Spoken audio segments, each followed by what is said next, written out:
Boa noite a todos, a graça e a paz do nosso Senhor e Salvador Jesus Cristo. Estamos dando início agora à nossa celebração online, ao vivo, pelo Facebook e YouTube e pela TV Alfa, canal 8 da NET. Quero agradecer a todos vocês que têm nos acompanhado, todos vocês que têm compartilhado nossos conteúdos. Estamos em quase todas as plataformas sociais. E queremos agradecer você que tem nos acompanhado.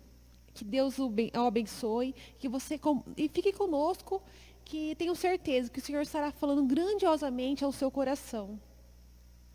Eu separei para estar lendo neste momento de abertura alguns versículos.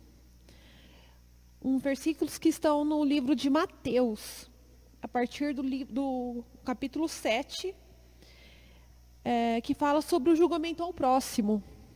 A partir do versículo 1, diz o seguinte, não julguem para que vocês não sejam julgados, pois da mesma forma que julgarem, vocês serão julgados, e a medida que usarem também será usada para medir vocês. Por que você repara no cisco que está no olho do seu irmão e não se dá conta da viga que está em seu próprio olho? Como você pode dizer a seu irmão, deixe-me tirar o cisco do seu olho, quando há uma viga no seu? Hipócrita, tire primeiro a viga do seu olho, e então você verá claramente para tirar o cisco do olho do seu irmão. Toda semana que eu vou escolher algo para estar trazendo aqui, eu penso em versículos que têm que estar guardados em nossos corações. E eu penso que esse é um versículo muito importante para nortear nosso dia a dia. Por quê? Porque hoje em dia, nós estamos tendo acesso a muitas informações. As informações têm chegado em nossas vidas como nunca antes chegava. O ser humano hoje tem acesso a trilhões de vezes mais informações que antigamente nossos pais, nossos avós tinham acesso. E isso tem também nos feito termos que julgar aquilo que nos chega. Nós temos que julgar realmente, e é algo necessário, porque com tantas informações nós temos que realmente ter senso crítico.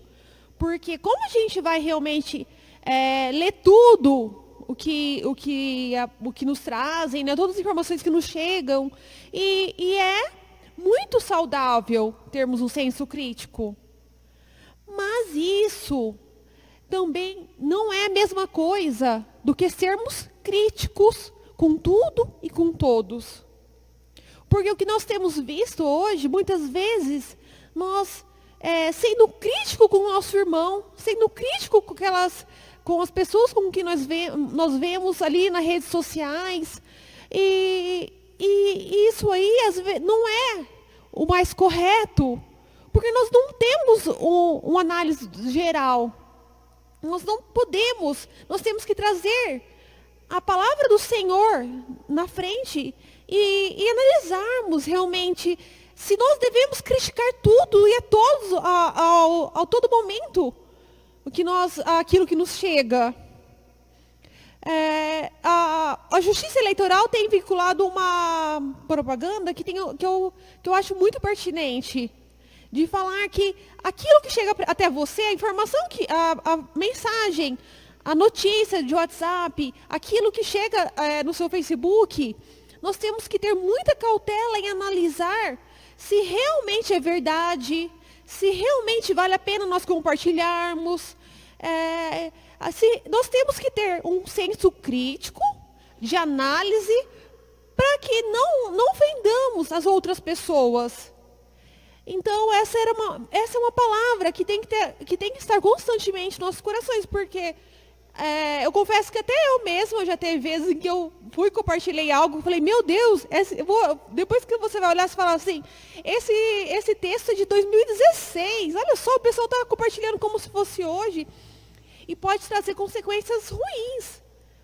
Então, essa é a palavra que eu tinha para trazer para vocês, para que a gente possa realmente vigiar naquilo que a gente posta, naquilo que a gente comenta, para que não seja algo que julgue o nosso irmão, de maneira errada, inadequada. E agora, nesse momento, estarei orando, pedindo ao Senhor que abençoe a vida de cada um de vocês que estão aí nos acompanhando, de cada um de vocês, nossos irmãos aqui da PIB, da nossa família PIB. Nós temos estado com muita saudade, já estamos morrendo de vontade de que volte logo os cultos presenciais para que a gente possa pelo menos se ver, né? Já que não dá para a gente se abraçar. Mas ainda, por enquanto, ainda não temos essa possibilidade. Então, o que podemos é estar orando uns pelos outros. E nesse momento, é isso que eu estarei fazendo. Em nome de Jesus. Pai querido, Deus maravilhoso. Como é bom, Paizinho querido, estarmos aqui, falando do Teu nome, falando da Tua palavra, Deus. E sabendo que é o Senhor que tem nos guardado. Por mais que tenhamos visto, Deus, vivido momentos difíceis, mas sabemos que o Senhor está à frente das nossas vidas e tem nos amparado e nos protegido. Nós somos muito gratos a Deus querido, a Ti. Nós somos muito, Senhor Deus amado, agradecidos, Paizinho, pelo Teu amor. E pedimos, Pai, que o Senhor esteja com cada vida, com cada família, e esteja alcançando cada lar daqueles que estão nos ouvindo, dos Teus servos aqui da Igreja Batista, da primeira Igreja Batista em Botucatu. Abençoa, Deus, a cada um dos Teus amados, ó Deus, em nome de Jesus, que as Suas bênçãos sejam redobradas, ó Deus, para que eles cada dia mais estejam fortalecidos na Tua presença. Nós Te agradecemos, Pai amado, no nome santo de Jesus. Amém. Estamos na série Reset. Tenho conversado sobre as perspectivas do reino de Deus, sobre a lógica do reino de Deus para esse tempo de pandemia. E eu tenho me perguntado e tenho repetido, às vezes dito aqui, como que nós vamos sair dessa pandemia? E esse como não é forma no sentido solução. Vacina? Uma cura sobrenatural? Então não é nesse sentido. Como nós vamos sair da pandemia é qualitativamente. Quem nós seremos após essa pandemia? Como sairemos? Quem estamos nos tornando nessa pandemia? Tenho citado aqui, recorrente, a frase do pastor Ed, que diz que a pandemia piora os maus e melhora os bons. É verdadeiro. Tenho trabalhado domingo após domingo alguns pontos onde nos coloca diante de algumas realidades e de algumas esperanças. E hoje eu espero que não seja diferente. Eu espero que continue sendo edificante para você, como tem sido para mim estudar sobre isso, meditar sobre isso e arrazoar, afunilando na palavra sobre esse nosso tempo e esse espírito. Tempo e espírito, e aqui o espírito é no sentido de ânimo, de alma, de caráter, né, de ser humano. E hoje o tema para nossa conversa, ele não é tão teológico. Tem gente que vai achar teológico. Pode ser considerado filosofal. Pode ser considerado teológico filosofal. Enfim. Mas é a boa nova paradoxal.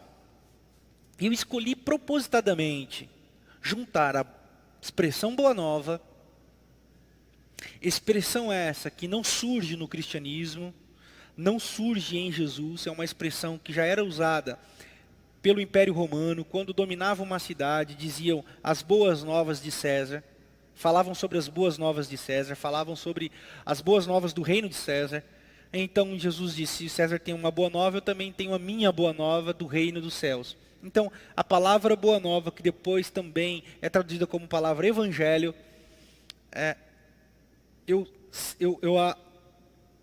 eu anexei a esse termo paradoxal. E por que paradoxal?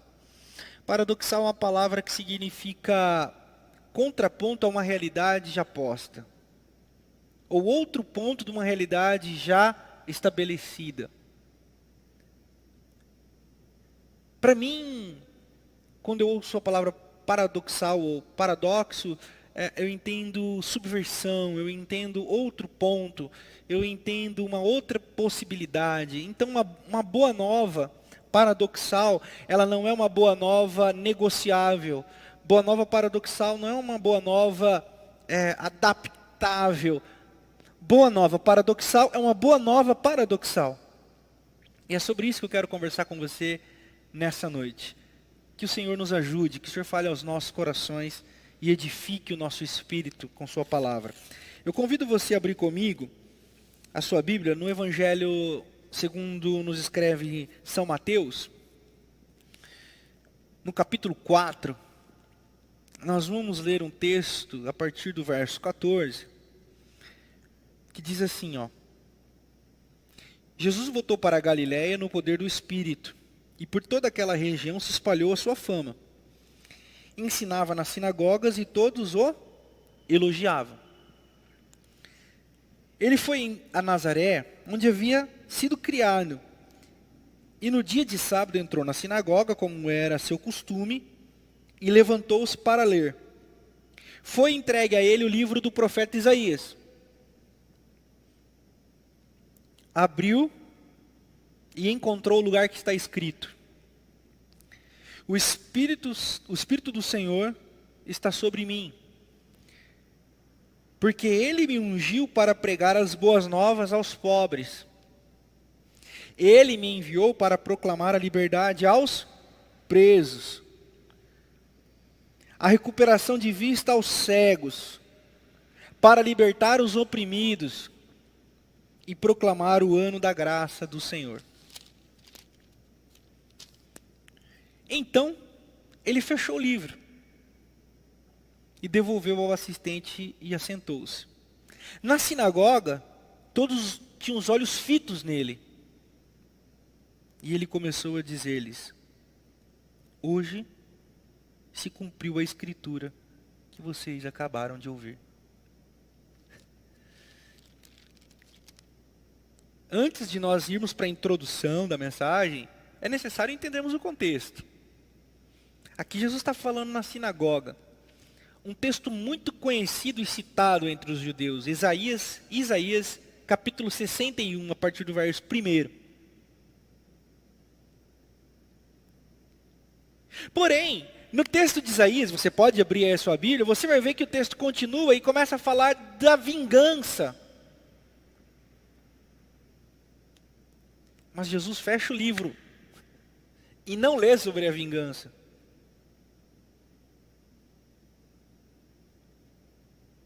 Todos ficam atônitos. Se já não bastasse o escândalo de não continuar lendo o texto inteiro, ele diz: está vendo o que vocês ouviram? Entenderam o que vocês ouviram? Entendemos. Então, hoje se cumpre o que vocês ouviram.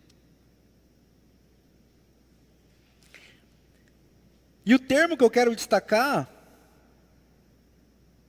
é do verso 18: O Espírito do Senhor está sobre mim, e Ele me ungiu para pregar as boas novas.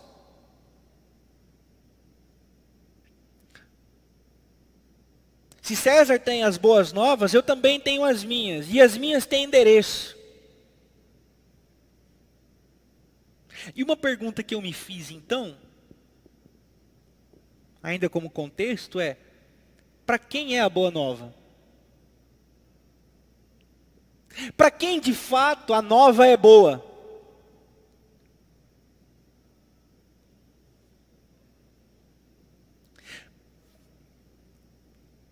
Eu vou deixar essa pergunta no ar, porque daqui a pouco eu quero retornar a ela. Então, percebem, Jesus está na sinagoga, lendo para os judeus que ansiavam pela libertação do povo judeu do Império Romano. Expectativa, ansiedade. Jesus disse: cumpriu a escritura hoje, mas sem vingança. Sem ódio, sem morte, sem espada, sem tomada de poder, sem judeu lá sentado no trono. Se cumpre a profecia em Jesus. Então, esse é o contexto. Quando nós conversamos sobre a série Reset, nós falamos em voltar, nós falamos em recomeçar, nós falamos em retornar,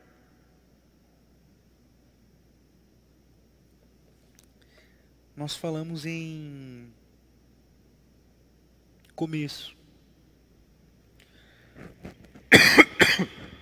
Desculpa.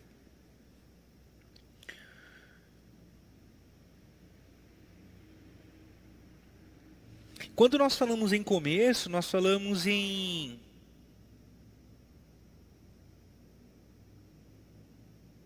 primeiro amor.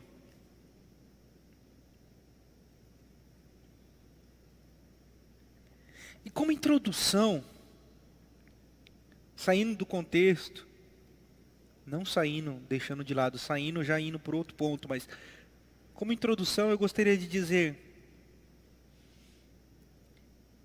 que se tem um reset que nós precisamos é voltar ao primeiro amor. Essa expressão tão evangelical. Você se lembra de você mesmo no primeiro amor? Se você ainda não teve essa experiência de conversão e não sabe o que eu estou dizendo, e estiver do lado de alguém aí que é convertido, pergunte a ele, a ela, o que é o primeiro amor. Primeiro amor é aquele estágio onde a gente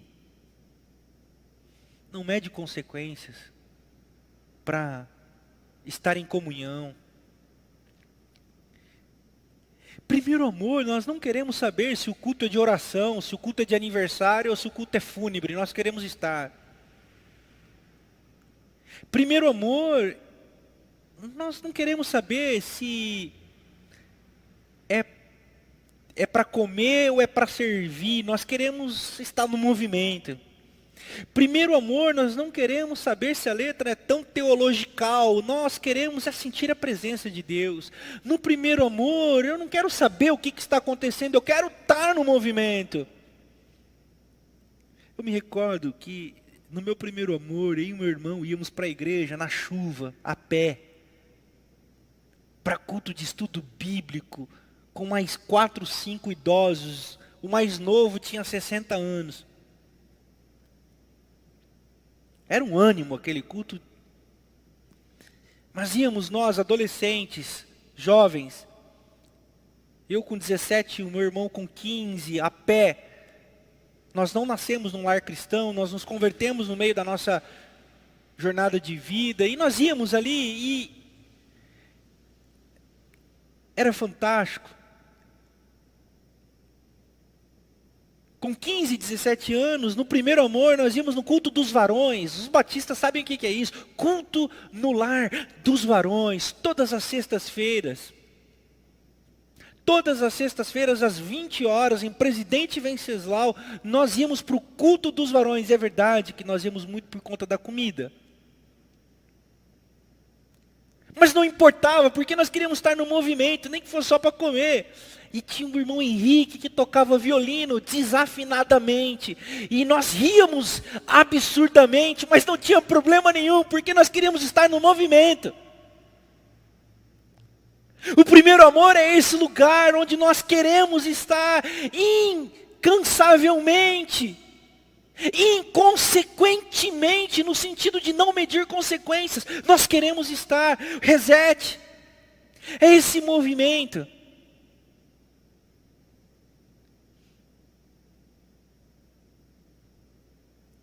Mas me parece que com o passar do tempo nós vamos aprendendo a ser o que não deveríamos ser, se esquecendo daquilo que deveríamos jamais esquecer. Nós vamos aprendendo de Bíblia. Nós vamos aprendendo de sistemas religiosos. Nós vamos aprendendo que dá para escolher ficar em casa e adorar a Deus ali mesmo. Nós aprendemos, e isso é libertador, não é?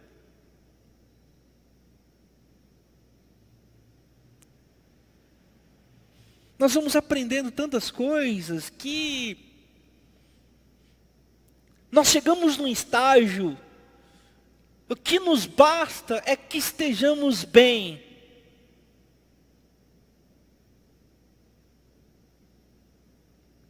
Nós chegamos num estágio onde movimento, que movimento, comunhão, que comunhão, serviço, que serviço, preocupação com o outro, com o próximo, que? Não, eu só quero estar bem, o mundo já é cansativo, a semana já é cansativa, o trabalho já é pesado, que negócio é esse de movimento, pastor? Que fardo pesado é esse?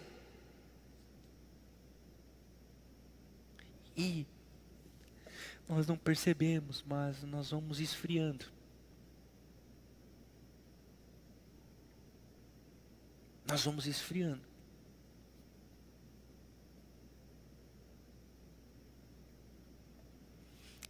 Achamos que tudo se resolve com uma oração a pé da cama.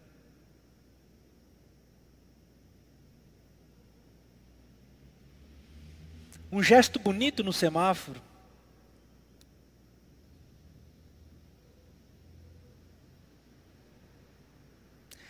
Uma leveza que de fato não é leveza. É lavar de mãos.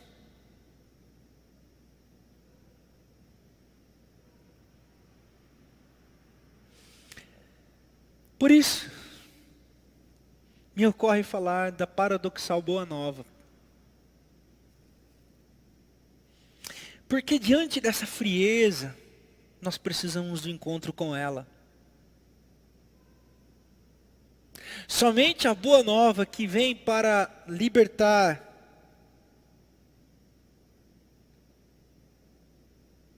para consolar, para enriquecer, é que nós teremos novamente a chama acesa. A minha proposta nessa noite é que a Boa Nova encontre o seu coração.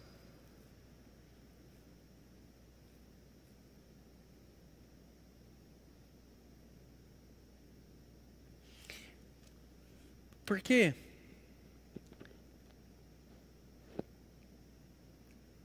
Muitos pensam que foi Paulo que pegou o caminho de Damasco. Paulo pegou o caminho de Damasco.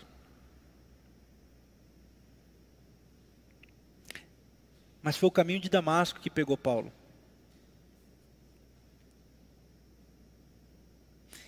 E quando o caminho de Damasco pegou Paulo, ele caiu do cavalo.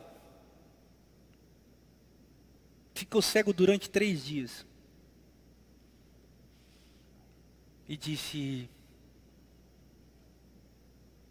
eu tive uma experiência com Jesus.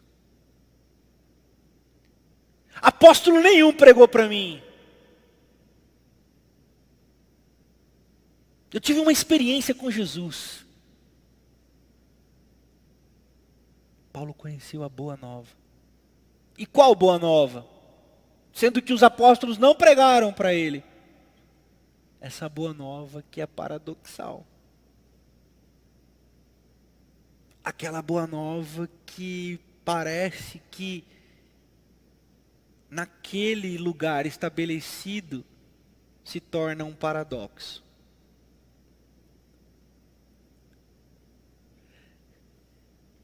Diante dos caminhos que nós escolhemos, eu oro e torço para que o caminho de Damasco encontre a cada um de nós. Encontre a cada um dos nossos corações. Para que a gente venha ter a chama do primeiro amor reacendida. E quero trazer 2 realidades que, ao meu ver, a Boa Nova paradoxal contempla. A primeira, diante do esfriamento da fé, uma primeira tendência é se tornar positivista. Tomás Halik, um padre da República Tcheca, que eu gosto muito, teólogo, ele escreve que todo negativista é um positivista frustrado. E todo positivista é um negativista iludido. A boa nova, ela vem para nos tirar de todo positivismo. Sabe por quê? Porque a boa nova é esperança. E tudo que a esperança não é positivista. Por quê? Porque uma esperança sem o chão da realidade é só positivismo. Jesus anuncia o cumprimento de uma profecia que diz assim, eu vim pregar as boas novas a quem? Aos pobres, liberdade aos presos, recuperação de vista dos cegos, libertar os oprimidos, proclamar o ano da graça do Senhor. O positivista, iludido com a vã esperança, diria, que pobre Senhor, que pobre Senhor. Largue de ser negativo, largue de ser pesaroso, Senhor. O pessoal já sofre demais, do que o Senhor está dizendo?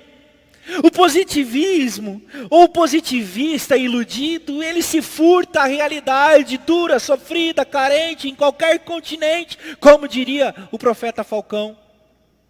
O positivismo, ele é sutil, porque ele nos furta do chão da realidade, e ele escancara a frieza da nossa fé, da minha fé, da sua fé, que diz, está tudo bem. Por quê? Porque eu estou bem, e se eu estou bem, está tudo bem. O Evangelho não diz somente sobre você. Na chama do primeiro amor, nós não queríamos saber se nós estávamos bem, nós queríamos estar no movimento. Na chama do primeiro amor, nós não queríamos apenas uma palavra para nós gostávamos do vucu-vucu. Com essa expressão vucu-vucu, é tumulto, é gente perto de gente, é fazendo pelo próximo, é servindo na comunidade, é servindo no trabalho, animado com a perspectiva do reino de Deus. O positivismo, a vã esperança nos coloca diante do está tudo bem. E Jesus chega aqui para anunciar a boa nova do reino de Deus, dizendo assim, pessoal, não está tudo bem. Porque agora eu estou respondendo a pergunta do contexto que eu comecei lá atrás, que diz assim, a boa nova é boa nova para quem? A boa nova é boa nova para quem? Se na perspectiva positivista, iludida, da vã esperança, está tudo bem, não há necessidade de boa nova.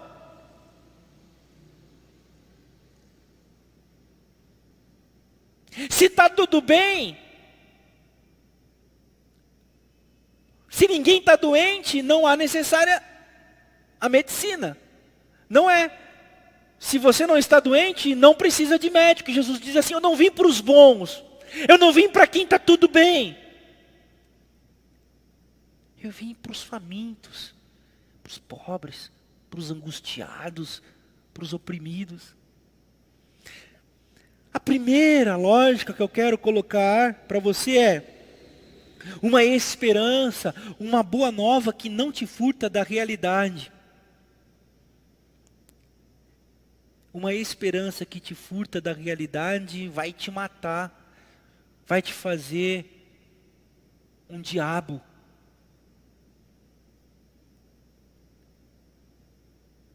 Uma boa nova que é somente para você, ou se para você está tudo bem o tempo todo, e que quem chora reclama demais, e que quem profetiza, quem denuncia, fala demais, você está correndo o risco de se tornar um diabo. Insensível, uma insensível. Você precisa da chama do primeiro amor. A esperança não é uma frustração, não é uma furtação, um furtamento da realidade. Ao contrário, a esperança é uma boa nova para esse caos na realidade. É apesar do caos, nós continuamos tendo esperança. E no caos, nós levamos pequenas gotas de esperança para onde nós estamos. Não porque tudo vai ficar bem, não porque tudo está bem, mas é porque nós temos a esperança. O inferno não nos dominou. E aqui entra a segunda perspectiva. O inferno não nos dominou. A boa nova é paradoxal. Por quê? Porque ela nos coloca diante da real esperança, sem nos tirar do chão da realidade. Então, ela não nos faz positivistas, mas também não nos faz negativistas, fatalistas. Uma coisa que a boa nova faz é nos tira da amargura do tá tudo errado.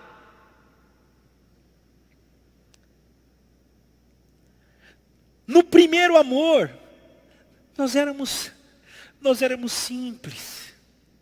No primeiro amor nós éramos singelos. O louvor não estava bom, mas está tudo bem. O pastor não pregou bem, mas está tudo bem. Por quê? O primeiro amor estava aceso e ele supria todas as imperfeições. A comida não estava muito boa, o salgadinho não estava muito frio, o irmão estava as quebradas no violino, mas estava tudo bem. Mas com o passar do tempo nós vamos ficando amargos, rancorosos, como a Fabiana colocou aqui no começo, julgadores. Começamos a julgar a tudo e a todos, e está tudo sempre muito ruim. O mundo é ruim, o pastor é ruim, a igreja é ruim, o presidente é ruim, o país é ruim, tudo é ruim. Nada está bom. Se, por um lado, o positivista corre o risco de se tornar um demônio por pensar somente em si mesmo, que basta ele estar bem, que está tudo bem, o fatalista corre o risco de morrer na solidão, porque ninguém aguenta um reclamão o tempo todo. Tudo ruim. A boa nova, ela é paradoxal. Ela é o contraponto da realidade que ela encontra estabelecida. Então, se a realidade estabelecida é de fatalismo, ela traz uma real esperança de que, olha, o copo está meio cheio, aquela historinha antiga pra caramba, né? O copo está meio cheio ou o copo está meio vazio? O fatalista vai dizer, está acabando, está vazio.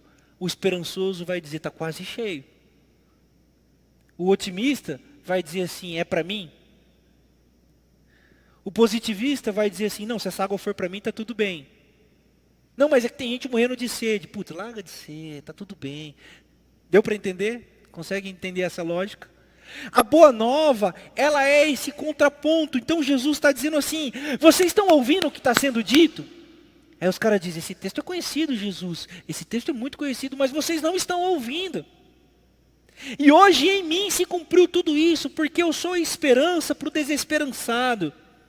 Eu sou a denúncia para o acomodado. Eu sou o consolo para aquele que está chorando e já não acredita em mais nada. E eu sou o alerta para aquele que acha que está tudo bem o tempo todo. Jesus é esse paradoxo da nossa realidade. Jesus é essa subversão da nossa realidade. Jesus é a subversão do meu e do seu esfriamento, do meu e do seu ressentimento fatalista, do meu e do seu mundo de poliana. Jesus é o paradoxo, Jesus é o fator inquietante. Jesus é a pedra de tropeço. E Jesus se coloca como pedra de tropeço. Ele diz assim, eu sou a pedra de tropeço dos religiosos. Eu sou a pedra de tropeço daquele que acha que tudo está errado. E eu sou a pedra de tropeço daquele que acha que tudo está bem. Por quê? Porque eu sou o Deus que pisa no chão da realidade. E a realidade não pode ser nos furtada. Assim como a realidade caótica não pode consumir todo o nosso ser, o nosso esforço e o nosso ânimo. É somente no inferno que nós perdemos toda a nossa esperança. É somente no inferno que nós perdemos toda a nossa esperança. Quem diz isso? Dante Alighieri, no seu livro Divina Comédia. Ele diz assim, que nas portas do inferno tem um cartaz, tem uma placa na entrada dizendo: perdestes vós que entrastes toda a vossa esperança. Mas uma esperança que nos furta da realidade não é esperança, é ilusão. E o evangelho, tudo que ele não é, é ilusão.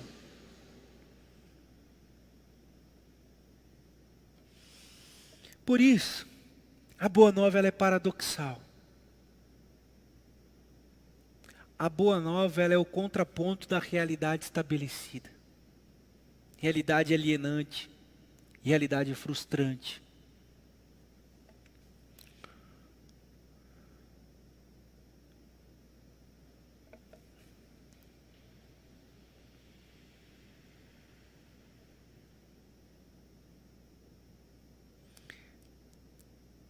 Se eu procurar a Deus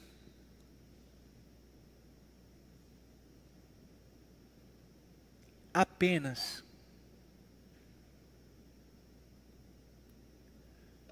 do lado de fora de quem eu sou,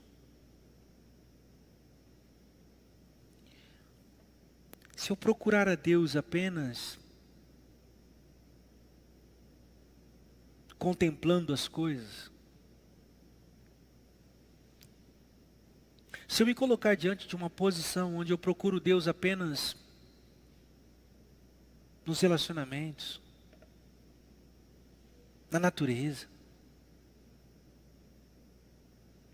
mas não sou capaz de olhar para dentro de mim, esse Deus é uma caricatura.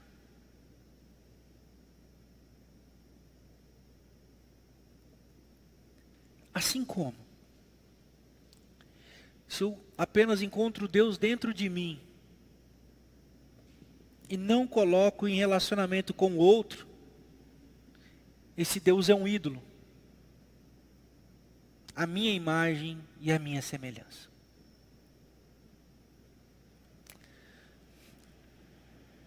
Ralph Neighbor. Quando eu ouvi pregar ao vivo pela primeira vez, ele fez uma citação que marcou a minha vida. Foi em 2015. Lembro-me como se fosse hoje, ele com uma camisa havaiana, feia pra caramba. Cabelo bem branquinho. E nós estamos acostumados sempre a ouvir: paz seja com vocês, graça e paz, paz e bem. Ele disse assim: o Deus que habita em mim, saúda o Deus que habita em ti. Eu falei: esse cara tá doido? Pensei: qual é, mano? Que isso? O que ele está dizendo? Mas como eu disse aqui semana passada, quando eu ouço alguma coisa, eu não refuto. Eu guardo e rumino. Penso, repenso. E esse conceito eu interiorizei, faz todo sentido. Porque esse Deus é esse Deus que habita em mim e habita em ti. E é impossível encontrarmos a Deus olhando somente para nós, e é impossível encontrarmos a Deus olhando apenas para o outro, para o lado de fora. Nós precisamos cruzar o nosso olhar do lado de dentro com o nosso olhar para o lado de fora. Nós precisamos da boa nova, a boa nova simples e humilde que nos coloca diante dos necessitados, essa boa nova que é para os pobres, fracos e humildes. E essa boa nova que nos tira do marasmo, que nos tira do mundo de poliana positivista. E essa boa nova que é cheia de esperança, que nos tira de todo fatalismo e de todo pessimismo e nos coloca diante de uma utopia do reino de Deus. A utopia escatológica, que significa: o mundo pode ser um lugar melhor através da igreja de Jesus de Nazaré. E é nesse caminho que eu quero convidar você a entrar na noite de hoje. Um caminho de... eu não sei o que você vai fazer primeiro, porque não tem uma normativa. Não me peçam normativa, eu não tenho normativas, eu não tenho didática programática, entendeu? Eu não sei o que você vai fazer primeiro, eu não sei o que o Espírito quer fazer com você primeiro. Se primeiro você vai encontrar o Deus do lado de dentro, para depois olhar para o Deus que está do lado de fora. Se você vai encontrar Deus do lado de fora, para depois olhar para o Deus que está do lado de dentro. Eu não tenho essa normativa, porque eu não vejo essa normativa na Bíblia.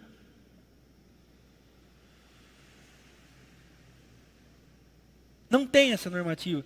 Aí você pode estar pensando, pastor, mas e aquele texto que diz, amarás o próximo como a ti mesmo? Então, você pode interpretar dizendo, ame o próximo como a ti mesmo, então ame primeiro o outro, como você se ama, colocando o outro em primeiro lugar. Ou você pode pensar, coloque você em primeiro lugar para que você seja capaz de amar o outro como você se ama em primeiro lugar.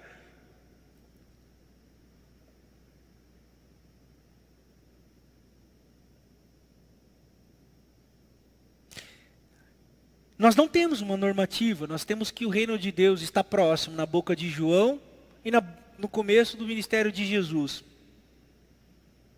Lá em Lucas 17, nós vamos ver Jesus dizendo que o reino de Deus agora está no meio de vocês. Quem disser está lá, está acolá, está errado, porque o reino está entre vocês. E para Pilatos, Jesus diz, o meu reino não é deste mundo.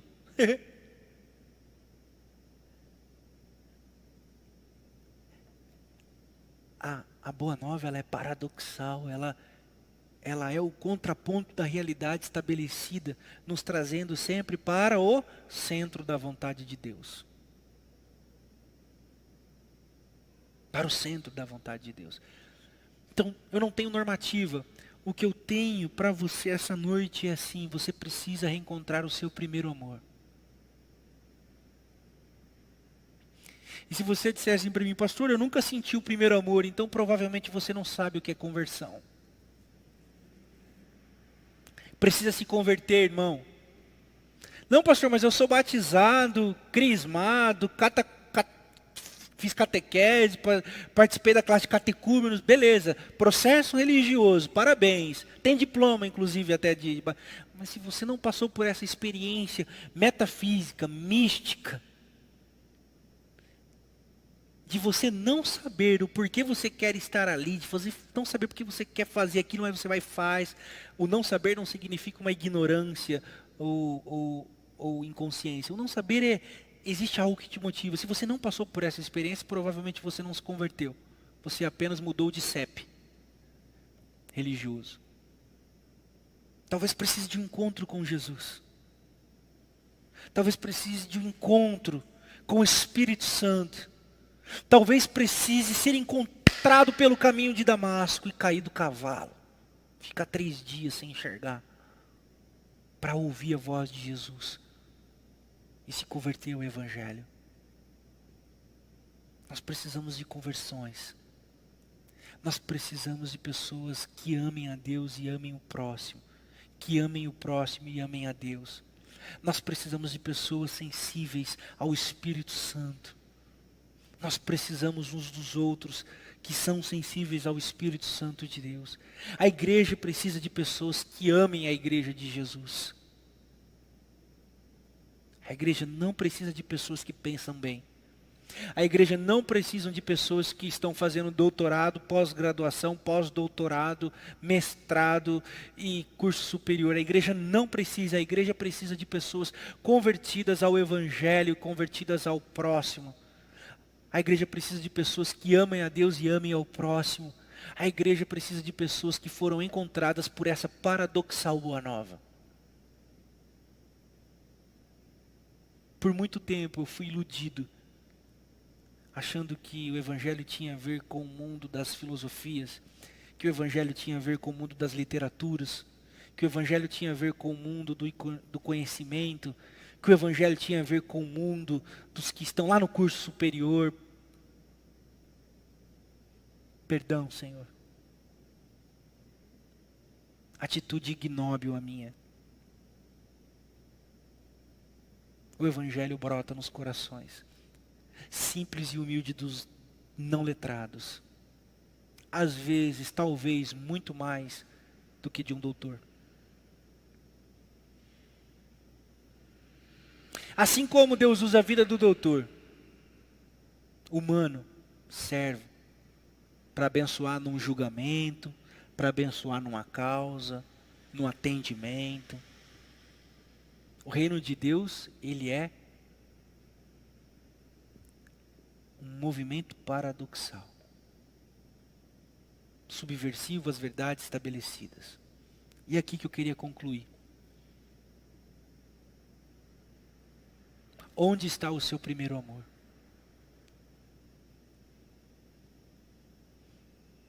Eu convido você a fechar os seus olhos e se lembrar dos primórdios da sua conversão. O que você acreditava. E o que você acreditava não é no sentido teológico, porque eu não estou pedindo para você fazer uma regressão intelectual. Mas o que te motivava, o que você acreditava como reino de Deus. E que hoje, com o seu conhecimento, que não deve ser jamais jogado fora, você pode fazer o reino de Deus acontecer. Essa é a verdade paradoxal. De um reino que nos tira do positivismo e de um reino que, numa boa nova, que nos tira do positivismo, numa boa nova que nos tira dos fatalismos e negativismos. Nos coloca diante da realidade da esperança. Com a chama acesa do reset ao primeiro amor, da volta ao primeiro amor, da volta à nossa essência, de quando nós fomos tocados pelo Espírito que nos converteu. O apóstolo Paulo sempre lembra deste momento ao escrever as suas cartas. Não é porque ele era como é que é aquela palavra de quem tem saudade? Nostálgico.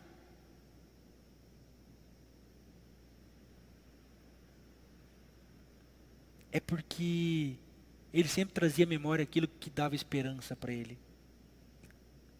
O nostálgico, inclusive essa palavra, é muito interessante. Vou falar mais um pouquinho aqui para você. O nostálgico, essa palavra vem da medicina. Essa palavra vem da medicina porque antigamente, quando as doenças não eram ainda curáveis, muitas partes do corpo eram amputadas.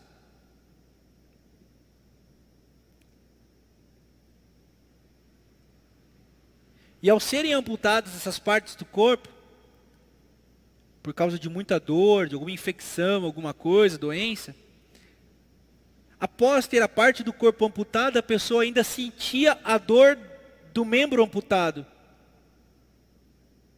E o nome dessa dor, ao que não existia mais, era nostalgia.